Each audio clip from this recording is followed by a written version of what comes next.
The Speaker Series is an initiative of Eclectic Northeast to bring some of the nation's leading thinkers to various universities, various public forums in Assam, Meghalaya, Nagaland, Tripura, Arunachal, some of our other neighboring states, so that all of us can learn and teach knowledge related to some of the most pressing concerns of our region. This could be unemployment, it could be the environment, and as you see in this topic on the board, the focus is on rural economy. For today, I would like to thank our keynote speaker, Dr. Mihir Shah, senior member of the Planning Commission. At the Planning Commission, he has been at the helm of laws and legislation and policies that relate to rural development, and he holds a very important position in the Planning Commission. Giving him company on the dais is our very renowned Professor Dilip Baruah. We all know him, we all love him for his contribution to Cotton College. He has written many articles, many books, an economist by his passion. He lends a very important role in today's discussion, bringing the perspective of Assam to rural development, bringing his unique perspective of what are some of the factors which have stopped or have been as obstacles to rural development in Assam. At the same time, what are his perspective of how do we go forward? Today, we have a very unique topic of strengthening rural economy across India. The validity of this topic or the importance of this topic is known to all of you, but just to share my few points on this subject is that after a period of liberalization-based reforms in 1991, we have seen an burgeoning, an increasing middle class. We have seen how our cities have been transformed, how small towns and sleepy towns have become big cities. But how much of that transformation has delivered or has also been transcended into our rural economy? Do we see the same vitality, the economic growth? Do we see our rural economy becoming stronger, or do we see our rural economies becoming weaker as urban economies are becoming more important? Then at this time, if this is the case where rural economies are being sacrificed to make the urban economy stronger, then how do we ensure that the divide between the haves and the have-nots don't increase, and that divide between the haves and the have-nots or the rural and the urban should increase? In my personal opinion, we should strive that our cities become more ruralized, and we should try that our rural areas become more urbanized, that we reach a happy medium where we don't live in two different worlds, but live in one ecosystem where one benefits the other. I'm glad that we are having this topic in the midst of such young thinkers in the room, thinkers who are representing different schools, colleges, universities. I think it's a very vibrant collection of young thinkers, and I invite you to participate in today's discussion. Today's discussion is not meant to be a lecture where two eminent professors come onto the dais and they say what they feel, and we sitting in the audience should listen and agree with them. But today, your role is the most important role, and your role is to listen and to listen critically. You don't have to agree with everything. You should be able to disagree with as well. And your role, now that most of you are in junior college or in universities, your role is not just that of a student where you just have to listen and learn, but your role is also becoming that of a teacher where you have to teach the others about what you have seen through your internet, through your own experiences, through your own reading. So you have to grow from a student to become a teacher. I would like to invite the two speakers, Dr. Mihir Shah and Professor Dilip Baruah, onto the dais. Can we have a round of applause, please? I would also take this opportunity to invite onto the stage the Managing Director of Eclectic Publications, Mrs. Tanushri Hazarika, and request her to please felicitate our two keynote speakers.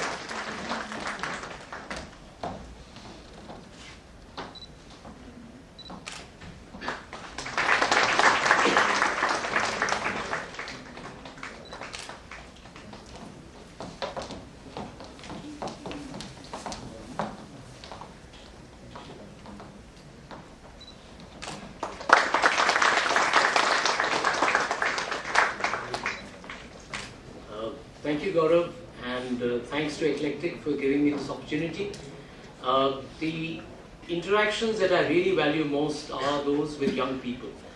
And it's so happened in the last 1 year or so, I've been in many audiences of this kind where I'm speaking to college students, school students, because I believe that it is you who have to chart a very different future for this country in those respects which Gaurav, for example, was mentioning, because there are several outstanding problems which remain to be tackled even 60 years after independence.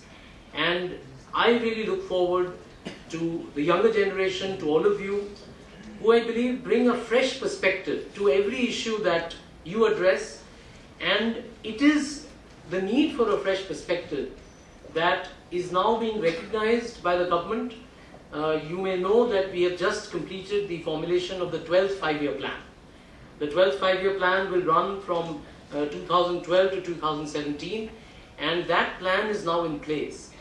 And what I thought I would do, as Gaurav has said in a brief set of remarks, tell you a little bit about what is new in the 12th five-year plan, what is the change we are trying to bring about in the way we have looked at the rural economy, and hope, therefore, that in the process, in the period of the 12th five-year plan itself, we see major changes in the way government policy and programs function in the rural landscape.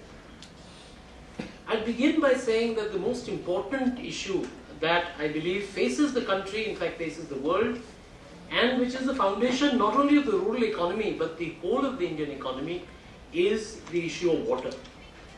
And the challenge before us is to evolve a new strategy for water management in our country. And the 12th five-year plan now speaks of what we call a paradigm shift in the way we are going to manage our water resources. I don't know if you're familiar with the word paradigm. Paradigm can be seen as a way of thinking about any issue. So there is a framework within which we try to understand something. And we have understood water in a very particular way in our country. And the 12th five-year plan proposes a complete change in the way we approach the question of water. Now, what is the way we have looked at water in the past? As you know, a lot of our attention has been focused on building large dams on our major rivers. And essentially, this has been what I call an engineering construction perspective. That you build these large structures and you make water available and hope that somehow this water will go on to benefit the people for whom it is meant, the farmers of the country, the citizens and their drinking water requirements, etc., etc. But I think what we have not done is to recognize that between constructing these dams and building these large walls, which often lead to displacement of a large number of people, a lot of environmental destruction, this issue is very alive in the Northeast, we sometimes tend to forget that much more needs to be done if that water has to actually reach the farmers, benefit the farmers, and play a role in transforming the rural economy, indeed the national economy. And the 12th five-year plan is saying that, look, we need to make a change. We need to move towards a more people-centric management perspective on water. which means that we recognize that water is not merely an engineering issue, it's not merely about constructing more and more structures, it's really about involving people centrally in the management of this water. And what is it that we can do? We need to involve people at the grassroots, where they live, in becoming active participants in the management of this water. What happens today, typically? In a large dam project, huge reservoirs are created, as you know. So there is a lot of water that is stored in the dams that we have built. But the problem is that the water must reach from that reservoir into the farms and fields of the farmers who need this water the most. And the difficulty is that we have not paid enough attention to the careful management that this water needs to be done with, without which the people are not really benefiting from these huge investments. Thousands of crores have been spent since independence on creating these large irrigation capacities, but in the language of the Planning Commission, what is happening is we are creating a lot of capacities, but we are not utilizing them. So there is a growing gap between the capacities created by the construction of these dams and the utilization of this capacity, which means the benefit of this large dam construction is not really reaching the people.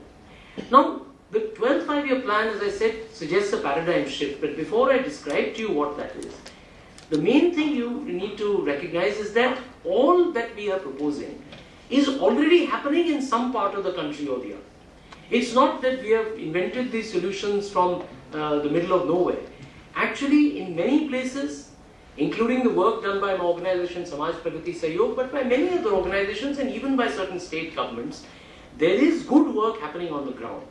The challenge for us is to mainstream this work, to actually take this work from those oases of excellence that we have created. You know, these are oases in the middle of a large desert. We need to find strategies by which we can make this work available to larger and larger people across the country. And that is what the 12th plan is really focused on. So what is it that we are proposing? We are saying that where water has been managed well, there people have been centrally involved in the management of water. Water users associations have been formed, and these water users associations have also been empowered. It's not good enough to just form an association to say, okay, people will come together to make certain decisions. They also need to be given the power to make those decisions and then to be able to manage the systems. The systems have to be handed over to the people for them to be able to manage them more efficiently than is being done today through a top-down approach. You know, there is a very bureaucratic approach where certain government officials have taken certain decisions and they are sort of being imposed upon the people. What we need is people taking their own decisions. And then we find a very different, more judicious use of water. See, we all talk of water being wasted, and our image is that the tap is on and the water is flowing out, which is a very good example of water wastage. But the biggest consumer of water in India is agriculture. About 80% of our water is going into irrigation. And we need to improve the water use efficiency, which is in India among the lowest in the world. We are among the poorest managers of water in the world, and we have to immediately change the situation. And one of the things these water user associations do is to fix a price for this water. They actually say that we must value the water that we have been given through this dam or any other structure, and we must be able to price this water in a way that is fair to all the farmers, and it is done together in a very participatory manner by the water user associations themselves.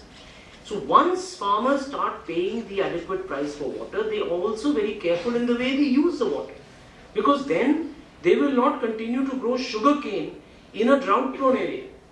You know about sugarcane, how much water it takes? Even paddy takes a lot of water. About 1/3 of our water in this country is actually taken up by paddy. And we have to find ways in which we reduce this water consumption by using the water more carefully, by using more advanced technologies which will enable a more judicious application of water. You know, there are technologies of drip irrigation, there is something called a system of rice intensification. These are new technologies which have evolved over many years, but are still not being adopted by our farmers. Once we empower the water user associations, they begin to use the water more judiciously. Now this is what we call surface water. Surface water is the water which is flowing in the rivers, in the streams, in the nalas of our villages. But there is also what we call groundwater. Now, I am not sure how many of you realize, but groundwater is the most important source of water in our country today. When we talk of irrigation taking up so much water, nearly 60%, more than 60% of this water comes from below the ground. We are taking water out of the ground, but we do not seem to know what is the nature of this storehouse of water which we find below the ground. Does anyone know what this storehouse of water below the ground is called? Do you know? In your geography classes, I hope this is being taught. Aquifers. That's right. So it's called an aquifer. Aquifer is a place where you find water below the ground. Now, the tragedy is that in India, and that's what the 12th plan is now trying to correct, we have not even yet mapped our aquifers. We do not know what is the nature of these aquifers below the ground, how much water is available, how fast does water go into the soil below the ground. You know, 70% of India has a certain kind of geological formation. You understand geological formation? The rocks and the soil that is there in the ground. These formations are what we call hard rock formations. Now what does that mean? When there is a hard rock below the ground, what happens to water? Water will take a lot of time to go below the ground and fill up your well or your tube well from which you get water. We call the rate of recharge of groundwater is low in about 70% of our country. But we have used a technology for taking out this water which takes out water very fast. You know, when we drill bore wells or tube wells, you understand that? What is a bore well and a tube well? You take out water very quickly. Now we have done studies which show that this water took thousands of years to accumulate below the ground. And in the last 30 years, we have just mined this water. You know, you understand coal mining, right? Coal takes, you must have all studied how coal is formed below the ground. And that coal takes thousands of years to form. Now, this groundwater in so large parts of our country also took thousands of years to actually accumulate below the ground. But in the last 30 years, we have virtually mined this groundwater, so water tables have fallen and the quality of water has also suffered. What is the kind of problem we are having in eastern and northeastern parts of our country? We find that there is arsenic in our water. Do you know about that? That there is now arsenic being found in many parts of eastern India, even in Bangladesh. And in fact, in Punjab, we have a new problem that we are finding uranium in our groundwater. And imagine now children are drinking this water, and you can imagine the kinds of health issues that arise for our large population which is dependent on this groundwater, because we are drinking the water which is contaminated with these kinds of, this kind of pollution. So we have to adopt a very different strategy for managing this groundwater. And that is why we have initiated a national aquifer management program, where people who are dependent on this groundwater will together make decisions on how this water should be used, which is sustainable. You all have heard of the word sustainability, the question of environment is always spoken of. But environmental issues are very important for our own survival. They are not only about the wildlife that is found in the prime pristine forests of the northeast. That is very important. But that wildlife, that biodiversity, that forest cover actually sustains life on this planet. So please don't think that that's some exotic interest which we have in wildlife or in environment and that is unconnected with our daily lives. Our survival on this planet actually depends on how we protect the environment. And what I am trying to say to you today is that groundwater is a very important part of that environmental conservation which we have to do. And we have to find ways in which people make very careful and judicious use of this groundwater. Here again, there is an example we have of 1 million farmers in the state of Andhra Pradesh, which does not have the kind of water we have in Assam or in the northeast. They get much less rain. And that is why probably the people there have woken up. And 1 million farmers came together in a project we had initiated through the Food and Agriculture Organization of the United Nations, and these farmers understood the nature of their aquifer. They lived in those hard rock regions, where the water took a lot of time to go below the ground.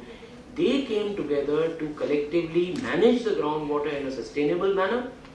They understood that if they grow crops which require a lot of water, the water will run out within 5 years or 10 years. But if they grow crops which are suited to these dryland rain-filled areas, where there is less rainfall, they took up crops which don't need that much water, and now that water is lasting then for several years, because the water gets a chance, the rain gets a chance to go below the ground and again restore the water table. So there again we need a participatory approach, a people-centric approach, where citizens have to play a very central role in trying to revive and manage their water resources in a sustainable manner, in an equitable manner, so that nobody is deprived of their basic right to drinking water and their right to the water that is required to sustain their livelihoods. So the other part of water management is to do rainwater harvesting, is to actually value every drop of rain that we get, and the work of Samaj Pragati Sahyog actually started with the whole focus on watershed development. That there are areas from which our rivers and our wells and our dams get their water. We have to restore the health of these watersheds, these catchment areas, and once we recharge, once we make these small dams which can be built everywhere, in order to store the rainwater, the rainwater gets more time to go below the ground and restore the water table. So on the one hand we have to manage the water very carefully, but we have to also take steps to increase the level of water, which must happen simultaneously, and where everybody can be involved, because even if we live in an urban area, we can do roof water harvesting. If we live in a rural area, we can build small dams, check dams, etc., which can again restore the health of our catchments and therefore improve the quality of our water and groundwater. So this is one whole foundational work that can be done. Gaurav had mentioned the Mahatma Gandhi Rural Employment Guarantee Act. Now this is really an opportunity. Government is putting in so much money. The challenge is to utilize this money in a way that improves the quality of water in our areas, and also on the basis of the water harvesting that we do through MG and REGA, we can create a whole range of livelihood options, livelihood opportunities for people, especially in rural areas, where they can do agriculture better, because agriculture is facing a major crisis of water shortage. We can also do fisheries, we can do dairy farming, we can do a lot of other options, which now under the new NREGA, which I had chaired a committee last year, which has now changed the guidelines of this program. I don't know how much all of you are aware of the rural landscape, but we have made provisions that a lot of this kind of productive work can be taken up under this program. And so if we want to revive the rural economy, we have to ensure that livelihood options are created for the people. I will just add to this, because I know time is short, the other side of what we need to do to transform the rural economy. So we create a foundation of water. Without water, livelihoods are not possible. So we do that through the watershed program, through the MG and REGA. But we need to then look at how this can become a self-sustaining exercise. Because we don't want to endlessly depend on government support. People must be able to manage their own livelihoods on their own initiative. And therefore what we have launched is what Gaurav had mentioned earlier, the National Rural Livelihoods Mission. Now this mission is based on a very simple concept, which again we saw in many parts of the country running very successfully, that we form groups of women. Women come together to form self-help groups. Have you heard of self-help groups? Are you aware of that? So what happens in a self-help group? What do the women do? They save money. Every month they save a certain amount of money.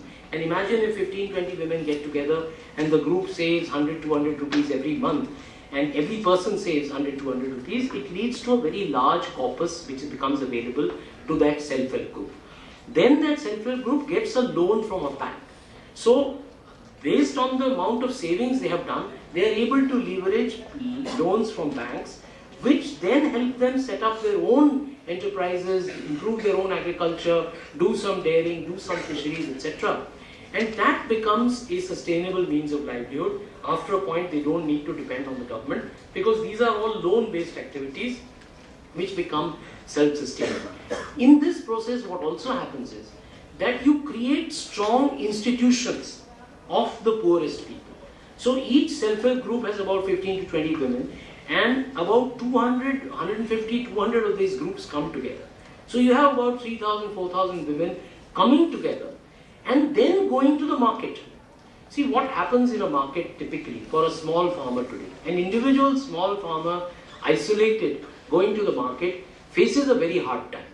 Because they are not able to go and market things on their own terms. A lot of you, I believe, are management students, and you'll understand that an individual going to the market, a small scale farmer, will not be able to actually benefit from the market. In fact, he gets exploited by the market because the terms are very unfavorable. Basically, what happens is you borrow money from a money lender, the money lender charges you very high rates of interest, and then when you have to sell your product, he just takes away your crop and hardly pays you anything for it, because it is all getting adjusted against the loan that you had taken, which was at a very high rate of interest. So basically they are not able to actually make any profit by selling at the market. But what these women have done, and you can come and see the work in Madhya Pradesh, where we have got thousands of women now coming together and going to the market together. So they become a large corporate entity. It's a very powerful institution of the poor which can compete on its own terms with the market. There's been a lot of talk of foreign direct investment which is coming into the country. The point is, the foreign direct investment will benefit the farmers only if the farmers are also organized in a way that they can withstand the competition in the marketplace. So we need these large corporate entities of the poor who can actually benefit from the market. These people also buy the basic needs of life by coming together. What are the needs I'm talking about? Just sugar, salt, tea leaves, cloth, basic things that they require.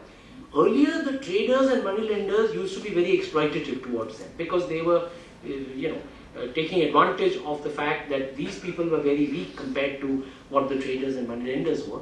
But now, the traders are competing. They are telling the women, "Aap hamare wahan aiye, please buy from us, please buy from us." So the terms are completely turned in favor of the poor. People who are being exploited, people who are terrified to enter a bank, are today sought after clients. Banks, why do they seek them out? Because they repay 100%. They are the best clients of these banks, which were earlier making losses. Now the banks are making profits because they find that these women are all the time returning the loans on time. They are the best clients that the bankers have. They are the best clients that the traders have. The traders who are exploiters now have become partners in development, and they are offering better prices to this organized force of the rural poor who is coming to the market. So what I'm trying to say to you is, we need better natural resource management, which is the whole issue of water management. We also need strong institutions of the poor who are powerful economic entities who can benefit from this whole process of liberalization that we are talking about. First of all, let me say that the Northeast is looking for a break. And the break will come only when the rural Northeast develops. And according to you, if the rural Northeast, or for that matter rural India, has to develop, the development strategy is to be based on water management. Now, when we say water management, it's just not water and its management. It is related to many other issues. Some of these issues are beyond our control. Some of us are within our control.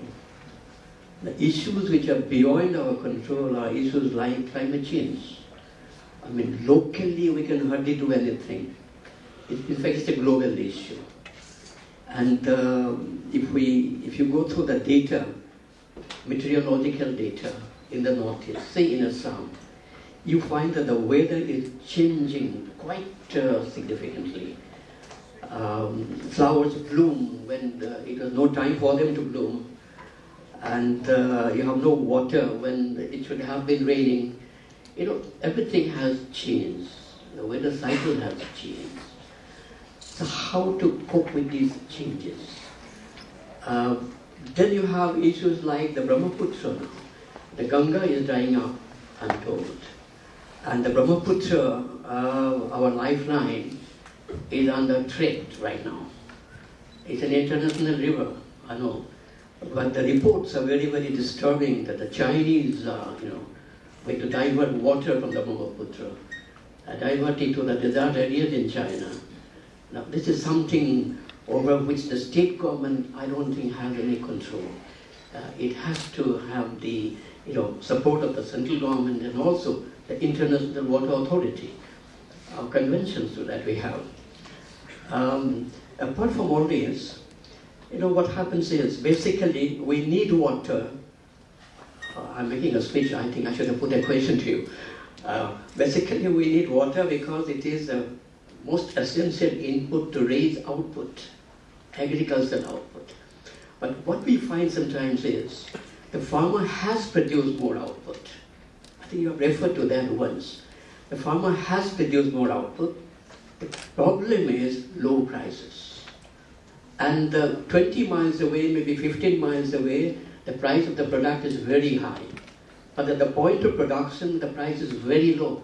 So where is the incentive for the farmer to produce? So we have, I think, apart from water, we have market management, storage capacities, so that the farmers get a remunerative price. Now, if the price that we are paying for our vegetables and fruits are really realized by the farmers would have been so rich.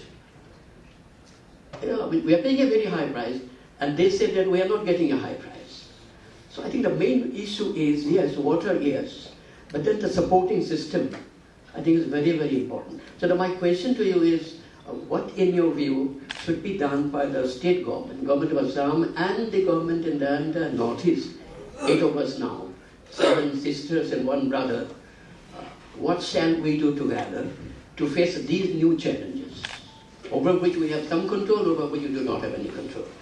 Thank you, Professor. That's really an excellent question. And I would sort of summarize it in this way, so that everyone is, because there were many complex points that you were making. But I think the central point Professor is making is that there are external shocks that a rural economy faces. And there are 2 major sources of those external shocks over which we have very little control. One is based on climate, based on the rainfall patterns, and the other is based on the market. So one is a nature-based factor, and the other is a market-based factor, both of which actually create great vulnerability for people living in rural areas and also, of course, in urban areas. But there is a very specific vulnerability created by both these factors, and therefore all our strategies must be based on ways in which we can reduce the risk associated, in a sense, with farming and with rural livelihoods. And let me step by step try and respond to what you're saying. See, when there's a question of climate change or the pattern of rainfall, etc., actually the approach that the 12th five-year plan is talking about, or the work that I have done with my colleagues in Central India over the last 20 years, is essentially work which improves the resilience of the ecosystem within which farming takes place. It makes it less vulnerable to shock. And that is exactly the strategy we need in this new time of climate change, where a lot of unpredictability is being introduced. Now let me explain what that means. What we are saying is that the farming system has to be much more deeply integrated. That a more integrated system, which is based on recycling the inputs from one part of the ecosystem into the other part of this ecosystem, makes the system less vulnerable to external shock. Let me explain. In the Green Revolution, what we did, there was a Green Revolution. Earlier we used to have major problems in agriculture. In the 1980s, what we said was, let us focus on rice and wheat. And that will create food security for our people, because we were going with a begging bowl to the United States of America. It was a very humiliating moment in India's development history, and the Green Revolution has brought us out of that situation. We are now self-sufficient in wheat and rice, and this is thanks to the Green Revolution. But the problem created by that agricultural system was that it was dependent on what is called monocropping. You have a single crop economy, and once you have these external shocks coming, it's like the stock market. If you are familiar with the stock market, what is the advice in the stock market? Diversify your portfolio. Don't put all eggs in one basket, isn't it? If you bank only on one stock, then you are more likely to be vulnerable to the shock created by the market. Same thing applies in agriculture or in any rural livelihood. If you have only one means of livelihood or one crop, which is the basis of your livelihood, you will be more vulnerable to external shock. But if you have a diversified economy, that's what we are suggesting in the Northeast. Let us talk of crop diversification. Crop diversification in line with the ecological conditions prevailing here. See, in the Green Revolution, we forgot about ecology. That is why groundwater levels went down. What I was describing is really the tragedy of the Green Revolution. Punjab was a grain basket of the country. Today we have a cancer express running from Punjab to Delhi, full of people who have cancer. Why do they have cancer? Because we forgot that if we don't take care of our groundwater resources, we create another kind of vulnerability. We were chasing after Green Revolution and improving food security. We created a new health hazard for our people. So taking a holistic ecosystem view with diverse means of livelihood is a resilient ecosystem, which is less vulnerable to external shock. I can elaborate more, but I will stop now on the climate part. On the market part, you are absolutely right that the point in agriculture or in rural economy is not only about increasing production, it's about marketing that production. And the problem has been that our farmers have not had that kind of market support in, again, beyond wheat and rice. And also in certain parts of the country, in Punjab, Haryana, now Madhya Pradesh is doing a lot of procurement. But where is the state support for other crops and other regions? And that is why yesterday in a meeting with the Chief Minister, I was at pains to emphasize a more decentralized public procurement of grain in Assam also. But more than that, what I am saying is, one is government support. The other is the kind of aggregation that I was speaking about farmers coming together. A single farmer going to the market will face the vulnerability you described. But if thousands of farmers come together, they form their own institution of what is now these days we call farmer-producer organization, which if you see in the union budget presented by the finance minister, I was able to persuade him to create special support for these farmer-producer organizations who will get support from the government to expand their operations, so that in the initial period when it's difficult to compete in the market, they will have the staying power. Now when thousands of farmers come to the market, they have a very different balance of power in that market where they become powerful, and there they are able to overcome the vulnerabilities created by the market. So on the market side, I would say government must give greater support to greater number of crops across a greater number of regions, and the farmers also must come together to form powerful organizations. And examples of this exist now in small pockets of the country, but through the National Rural Livelihood Mission, we are trying to see that this can become something which happens across the country. And I would urge the students of management and the faculties of management institutes and working with them, we must give greater emphasis to rural management, to understanding these dynamics of the rural economy, because these are also very important management issues. Whether it is water management, whether it is management of the farmer-producer organization, these are new challenges. They also pose new legal questions, and a lot of work has to be done in order to address the two most important vulnerabilities that you pointed to. The vulnerability created by the market and the vulnerability created by the climate. So, good afternoon, sir. I'm Jawal Islam from University of Science and Technology, Meghalaya.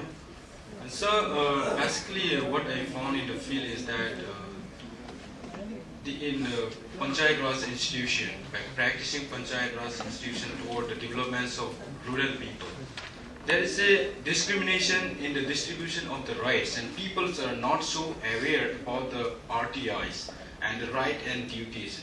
So for this, and what are the activities and what are the facilities given from the Panchayat president or Panchayat members to the people, you know, is it in the right way, or is it in the they have chosen the right person or not?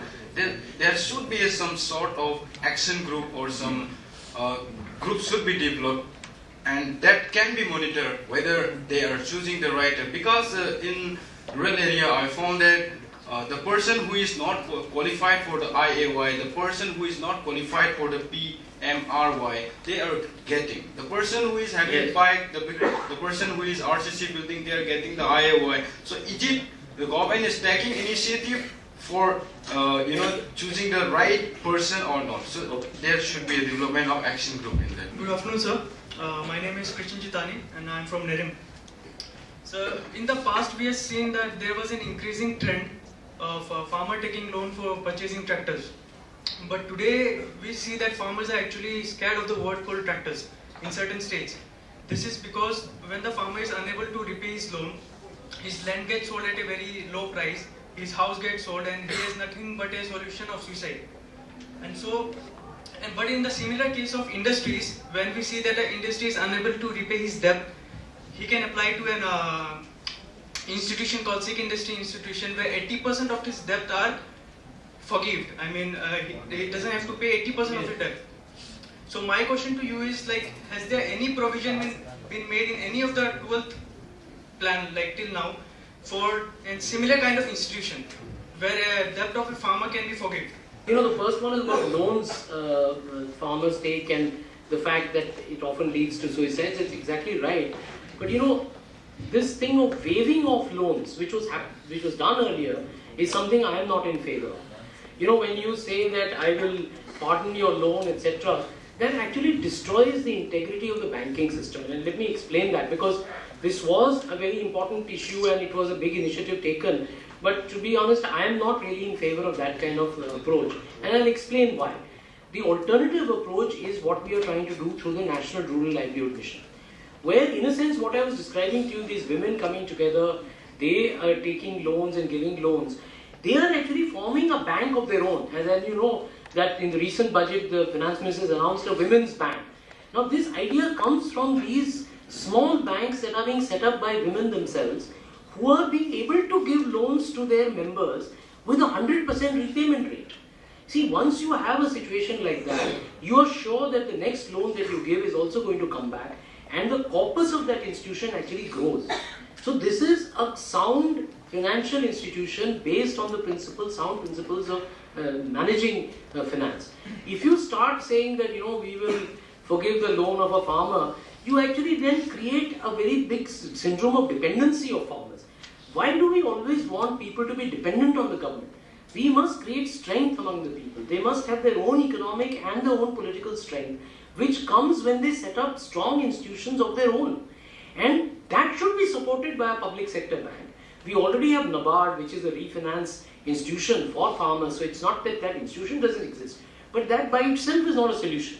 We need strong institutions of, and I believe they have to be of women. Women have shown the lead in a way that we have not got the same experience from men running these institutions. The sense of discipline that women have, the sense of care for the family, the priority they give to health and education of their children is something which is not matched. And so I believe the country has taken a very conscious decision.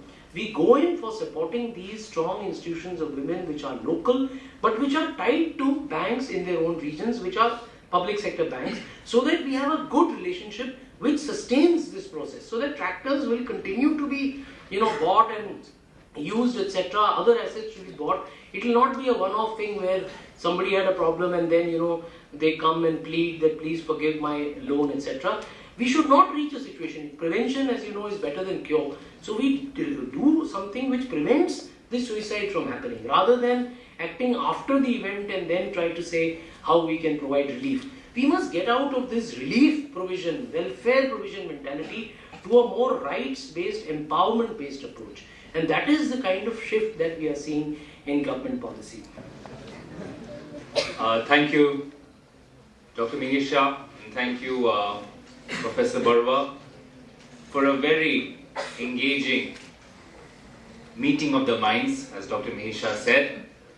And I would also like to thank the members of the audience over here for your wonderful participation, your very thoughtful questions.